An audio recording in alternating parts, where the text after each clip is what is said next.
بسم اللہ الرحمن الرحیم الحمدللہ رب العالمین اللہم صلی علی محمد وعلی آل محمد۔ مرزا محمد علی انجینئر جو کہ ایک بہت متنازع شخصیت ہیں، اور ان کا دعویٰ ہے کہ وہ ہر بات قرآن و حدیث کے ریفرنس سے کہتے ہیں، اور یہ جو مولوی ہیں یہ سارے کے سارے بالکل فارغ ہیں، اور ان کے پاس علوم ہیں، اور یہ جو علوم بیان کرتے ہیں وہ عین قرآن اور عین حدیث ہوتا ہے۔ تو اس پر مختلف علماء اکرام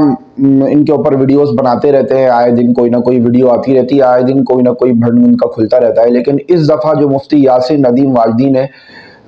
دامت برکاتہم نے جو تفصیل کے ساتھ بے عزتی کی ہے اور تفصیل کے ساتھ ان کے سارے رنگ دکھائیں، تو میں چاہتا ہوں کہ اس کے اوپر کچھ تھوڑی سی بات کی جائے، کیونکہ میں نے اس کو کافی ٹائم لگا کر 2-3 دن میں، اتنا وقت نہیں ہوتا، لگاتار 3 دن تک اس کو دیکھا تو پورے 4 گھنٹے میں۔ تو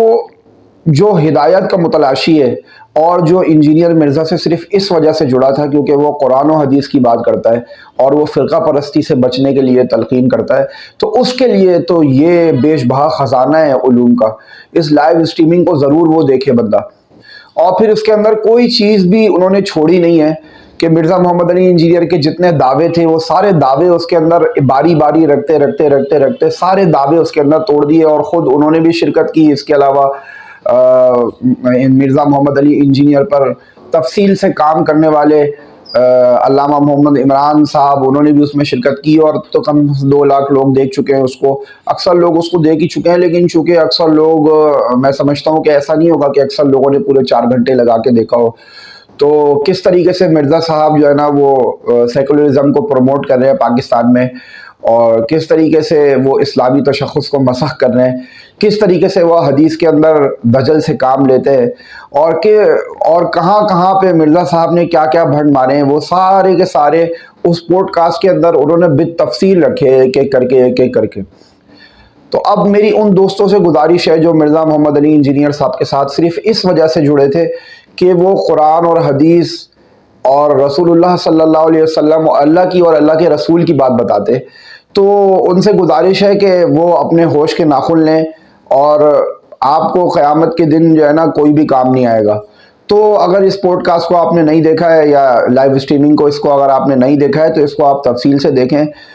تمام حوالہ جات کے ساتھ اور ویڈیوز کے حوالے کے ساتھ۔ وہ ایک بہت تفصیلی لائیو اسٹریمنگ ہے کہ کس طریقے سے مرزا صاحب کبھی آپ کو نظر آئیں گے عدنان رشید کے خلاف اور قادیانیوں کے فرنٹ مین کی شکل میں، کبھی مرزا صاحب آپ کو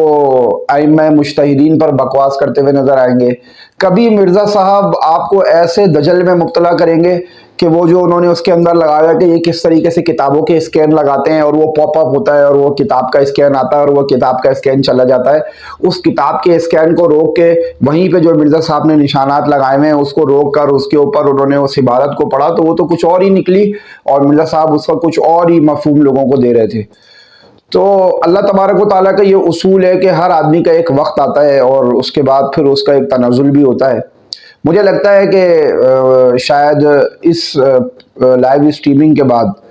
کوئی بھی آدمی جو تھوڑا بہت بھی شعور رکھتا ہوگا اور تھوڑا بہت بھی اس کو دین کی سمجھ ہوگی، وہ سب سمجھ جائے گا،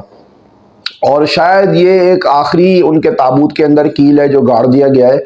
مجھے نہیں لگتا کہ اس کے بعد کوئی بھی سنجیدہ آدمی ان کو بہت سنجیدگی کے ساتھ سنے گا، کیونکہ انہوں نے جنریشن کو جس طرح تیار کیا ہے علمی کتابی کے نام پر، اس کا جو حشر کیا ہے اس لائیو اسٹریمنگ کے آخر میں، جو ان کے 2-4 شاگرد آئے ہیں، اس سے پہلے بھی وہ آتے رہتے مختلف شاگرد مفتی صاحب کے پاس، تو دین کو سمجھنے کے لیے جن بنیادی مفاہیم کی ضرورت ہوتی ہے وہ بیچارے ان سے بھی فارغ ہیں۔ اور مجھے تو سچی بات میں بتاؤں، مجھے نفرت نہیں ہوئی، مجھے تو ان لوگوں کے اوپر بڑا رحم آ رہا ہے کہ مطلب ان کے پاس صرف اتنا ہی علم تھا جتنا کہ مرزا انجینئر نے جو ہے نا وہ اپنی ویڈیوز کے اندر دے دیا۔ اب دلیل کے اوپر انہوں نے ایک سوال کیا کہ ہر حدیث جو قطعی ثبوت ہوتی ہے کیا وہ قطعی دلالہ بھی ہوتی ہے، تو بیچارہ وہ سمجھ ہی نہیں سکا بات کو، بولا بھائی میں تو عام آدمی ہوں۔ تو جب آپ بخاری کے اور مسلم کے اور ترمذی، ابن ماجہ، ابو داؤد اور نسائی اور اتنی بڑی بڑی کتابوں کے آپ حوالے دیتے ہو، اور پھر اس کے اندر آپ بتاتے ہو کہ اس میں اعمش راوی ہے، وہ ضعیف ہے، اور فلانا اور یہ ساری یہ مدلس ہے، تو اتنی بڑی بڑی آپ اصطلاحات حدیث کی باتیں کرتے ہو، اور پھر جب آپ سے صرف ایک معمولی سا سوال کر لیا جاتا ہے مرزا انجینئر کے اسٹوڈنٹ سے کہ قطعی الثبوت اور قطعی الدلالہ جیسے بدیہی جو امر ہیں اور جو یہ اصطلاحات ہیں، ان اصطلاحات سے بھی وہ ناواقف ہوتے. تو میرے بھائیوں، اللہ تبارک و تعالی ہمیں ہدایت کے اوپر قائم رکھے، اور اللہ تبارک و تعالیٰ کا یہ اصول ہے کہ اللہ تبارک و تعالیٰ پہلے حجت تمام کر دیتا ہے لوگوں کے اوپر، پھر اس کے بعد اس حجت کے تمام ہونے کے بعد جو آدمی حق کو قبول کر لیتا ہے تو وہ بچ جاتا ہے، اور جو حق کو قبول نہیں کرتا اللہ کو اس کی کوئی پرواہ بھی نہیں ہے. تو اس لائیو اسٹریمنگ کو ضرور دیکھیں. تھوڑے تھوڑے نکات میں نے اس کے آپ کے سامنے رکھ دیے،